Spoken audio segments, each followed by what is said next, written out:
7月16日，德国《时代报》发表了一篇长文，其标题是“中国在哪些领域领先竞争对手”。该报道列出了5个行业：抗生素、锂电池、钢铁行业、船舶制造、风力发电设备。这里是指领先所有竞争对手，就是说在全世界中国是领先的，甚至是遥遥领先的。现在我们来看看该报道。中国在哪些领域领先竞争对手？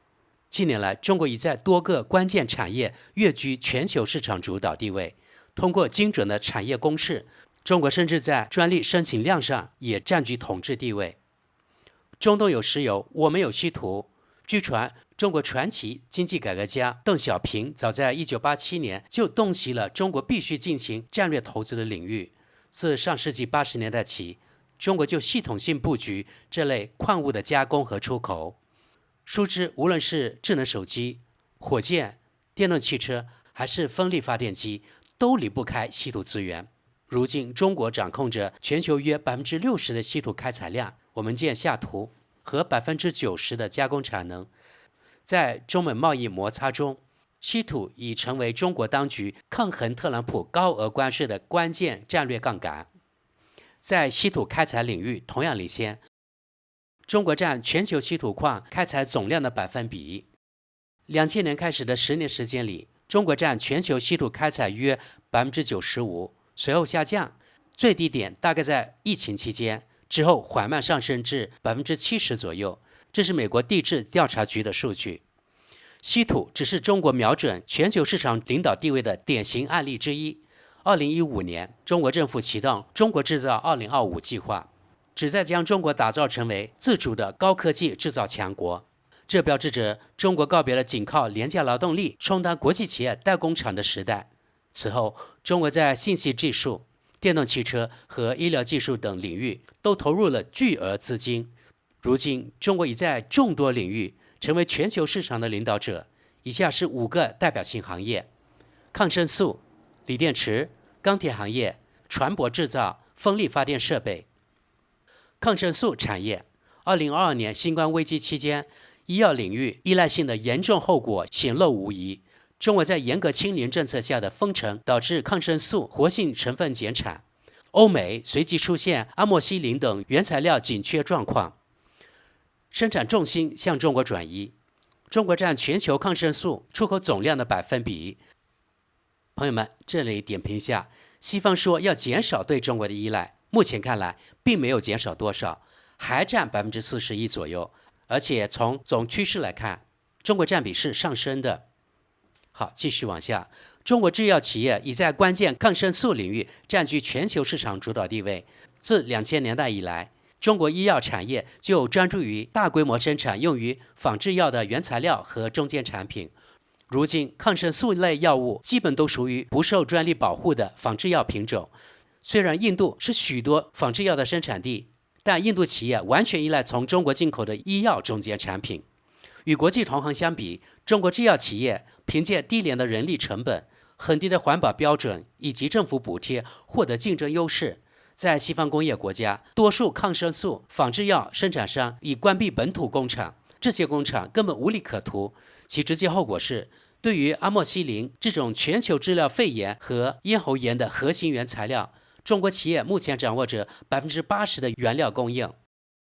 锂电池领域，中国如今已成为全球最大的电动汽车生产国，这主要归功于其能以最低成本生产所需的锂离子电池。该国不仅掌控着大部分电池单元制造产能，还主导着化学原料生产以及原材料加工环节。目前，全球70%以上的电池来自中国工厂，而石墨作为所有电池负极的核心材料，其精炼加工90%以上在中国完成。中国近乎垄断电池专利技术。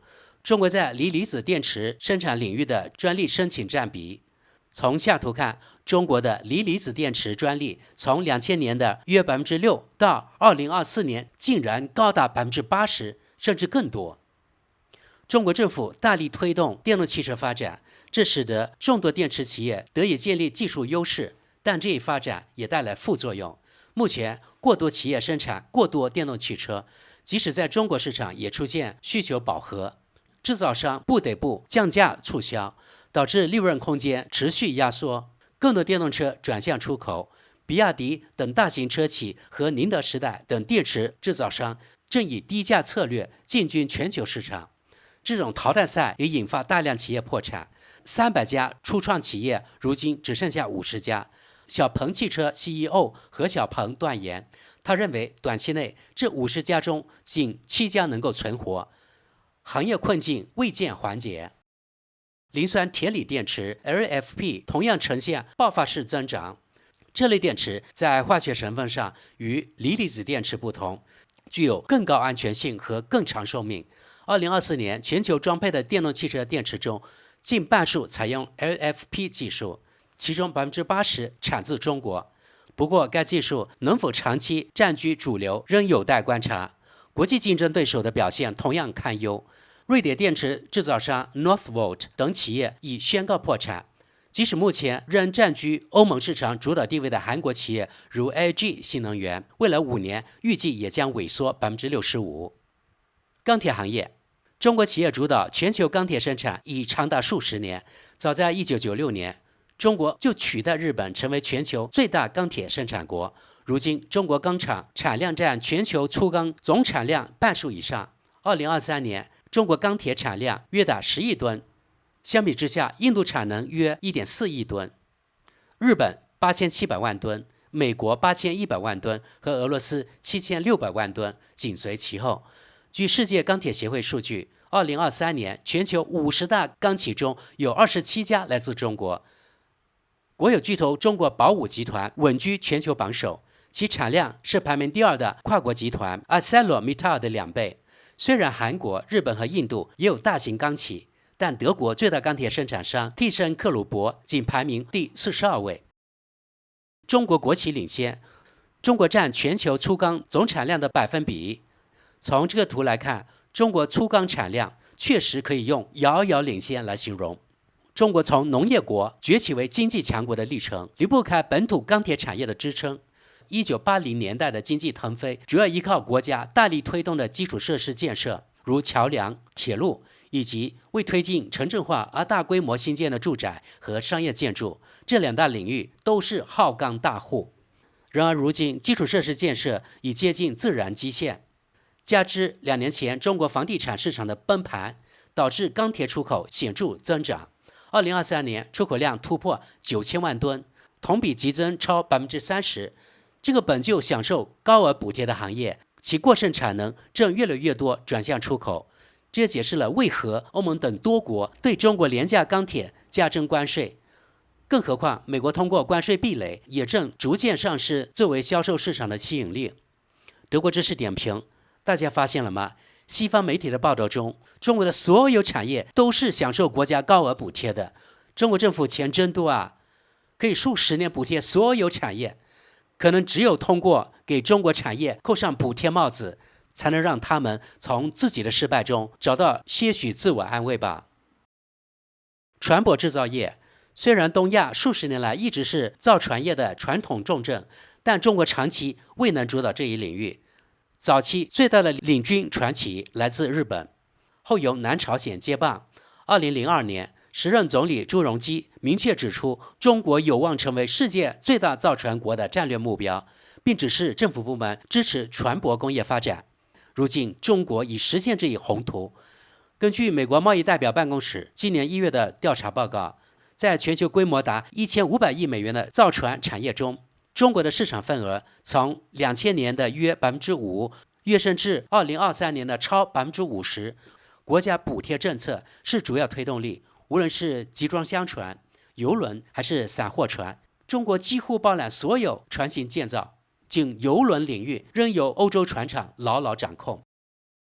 全球航运的中国印记，中国船舶交互量占全球载重吨位的百分比。朋友们，从下图可见，只有中国的份额显著上升，所有其他国家都在下降。在航运业领域，中国同样占据着不可逾越的地位。2016年，2家国有航运集团合并组建中远海运，以超过1500艘船舶的规模成为全球最大船队运营商。该集团还持有包括德国汉堡港、希腊比雷埃夫斯港在内的全球多个集装箱码头股权。正如美国贸易报告所述，中国借此掌控了整条物流产业链。当今国际贸易依赖的船舶由中国制造、中国国有机构融资、中国航运企业所有，并日益依赖于由中国主导的全球海运物流基础设施。风电产业，中国风电产业连年刷新纪录，仅去年新增装机容量就达80吉瓦，约占全球年增量的2/3。但中国企业野心不止于此，金风科技等龙头企业已跻身全球顶级制造商之列，并在巴西建厂投产。远景能源去年通过8大海外市场项目，创下中国风电行业最大跨国业务纪录。从哈萨克斯坦的风电场建设，到印度的本土化生产，再到与南朝鲜、意大利的技术合作，中国正借气候治理契机，全力打造可再生能源领域的关键主导地位。光伏产业之后，风电崛起，中国占全球风力发电机组制造产能的百分比。我们可以看到，中国的份额持续上升，也远远超过所有竞争对手。欧洲风电产业曾长期自给自足。据德国风能协会数据，5大欧洲制造商长期主导市场，但该协会警告，当前可能重蹈15年前光伏产业的覆辙。如今，中国已是欧洲乃至全球光伏领域无可争议的霸主。凭借低成本优势，中国风电企业正全球扩张。塞尔维亚、法国、意大利、瑞典和克罗地亚等国已出现中国风电机组的身影。欧洲已订购的中国风机总量达2.7吉瓦，其中大部分订单产生于近2年。德国风能协会指出，中国制造商带来多重压力，价格优势高达50%，交付周期与欧洲相当，提供宽松付款条件，更有国家战略支持作为后盾。好的，各位朋友，接下来按关注度多寡来看一些网民评论。第一条评论：德国正动用34亿欧元气候转型基金补贴天然气价格，此举令人惋惜。反观宁德时代，单家企业就拥有2万名科研人员，攻关未来电池技术，而我们却耗费大量资金为农户提供廉价柴油。虽然我向来厌恶德国经济衰退论，这套说辞已持续数十年，而我们总能转危为安，但本届联邦政府的人员素质确实令我极度悲观。接着往下，我马上就能想到更多例子，在光学元件和微涂层技术领域，中国早就是无法绕开的存在了。但这其实是我们咎由自取，是我们太傲慢了。以前总有人说，别担心，中国人只会死记硬背和抄袭，他们根本学不会创造性思维。这种论调我已经很久没听到了。与此同时，西方的经理人们却因为见钱眼开，兴高采烈地通过合资企业把全套技术知识都给了中国。再往下，现状诊断明确，但根源何在？我认为有以下几点：一，我们的产业界安于现状，而非追求突破性创新；二，无论做什么，我们的效率都极其低下；三，中国拥有巨大市场优势，能快速实现新技术量产。碎片化的欧盟单一市场受制于地方利益和法规，根本无法相比。四，我们整个社会既缺乏冒险精神，又安于现状，许多规章制度恰恰反映了社会大众和产业游说集团的诉求。需要澄清的是，错失发展良机的责任并不在政界和学界。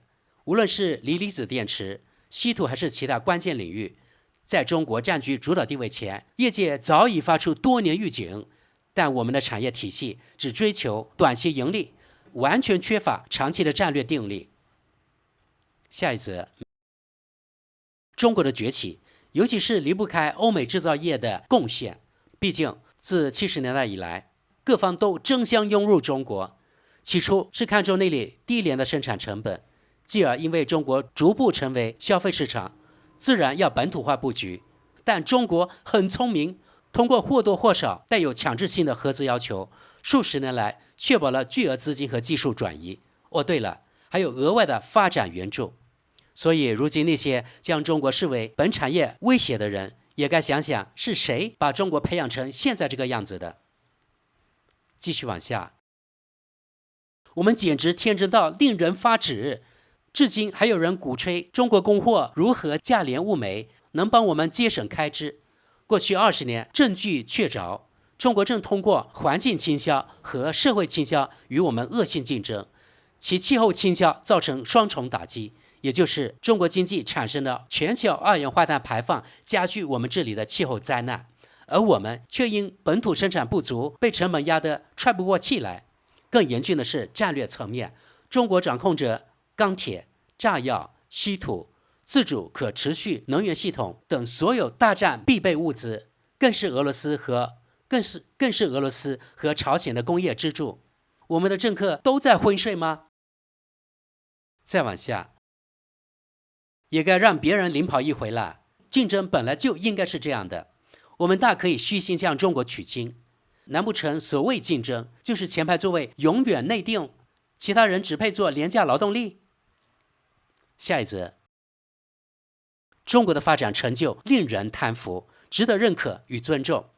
但鉴于我们并非生活在一个真正可靠的国际合作环境中，各国政府及欧盟领导层有责任确保所有关键民生领域，例如医疗所需的抗生素等系列重要性产品，至少具备本土化生产能力。在当前动荡时期，此类行动必须列为最高优先事项，否则无异于玩忽职守。这类战略产业绝不能完全交由唯利是图的市场主导。再往下，根据我的经验，可以这样总结：中国供应商的第一代产品起初较差，第二代就能达到同等水平，到第三代必定实现超越。因为中国的决策者和工程师们绝非等闲之辈，当我们还在炫耀技术领先地位时，中国早已做出正确决策，既提升技术水平，又精准把握市场需求，为长期主导全球供应做好准备。而我们冗长的政治讨论节奏与中国速度相比，简直适得其反。下一则，向中国学习才能赢得竞争，欧洲也必须保护战略产业并促进出口，这正是中国正在做的事。日本在30到40年前也同样如此。自由市场经济的盲目崇拜根本不值得经济衰落的代价。我们尚保有科技创新能力，但事实上我们为短期利益已贱卖了太阳能和风电技术，高铁技术同样如此，还有机器人制造和医药生产，后者还因为太脏被我们嫌弃。继续往下，中国企业在华提交抄袭专利的申请，尽管存在国际性的现有技术法案，这些专利仍被中国宽容授予。原始发明人反而需要解释为何不尊重这些中国专利。当然，这只是在中国境内适用，但依然令人困扰。继续往下，从上述事实可以得出这样的结论：中国政府始终秉持既定发展规划，并以惊人的执行力持续推进，无论代价如何。显然，这一战略正在凑效。中国自1980年代以来的转型令人震撼，以睿智的方式引进技术，通过观察、借鉴实现改良创新，最终从世界工厂蜕变为多领域的科技领军者，尤其是与人口规模相当的印度相比。不过，最大的污点在于对少数民族及所谓中国领土的压制政策，以及对各类社会问题仅允许局部微调式的有限批评。至于中国内部的意见光谱究竟多宽，我虽无法断言，但估计比普京或莫迪先生的政党要多元些。或许是时候让欧盟也制定这样的长期路线图，并付诸实施了。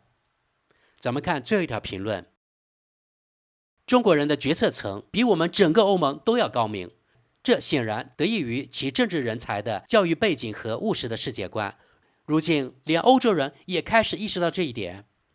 若想一窥21世纪的样貌，就得前往中国，那里才是未来所在。好的，今天就到这里吧。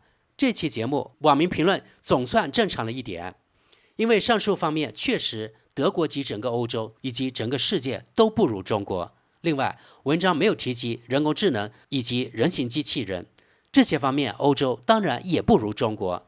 我猜因为标题是中国在哪些领域领先竞争对手，而人工智能及人形机器人领域或许中美两国并驾齐驱吧。所以该报道没有提及这2个领域。好的，朋友们，今天的节目就到这里，感谢各位，我们下期见。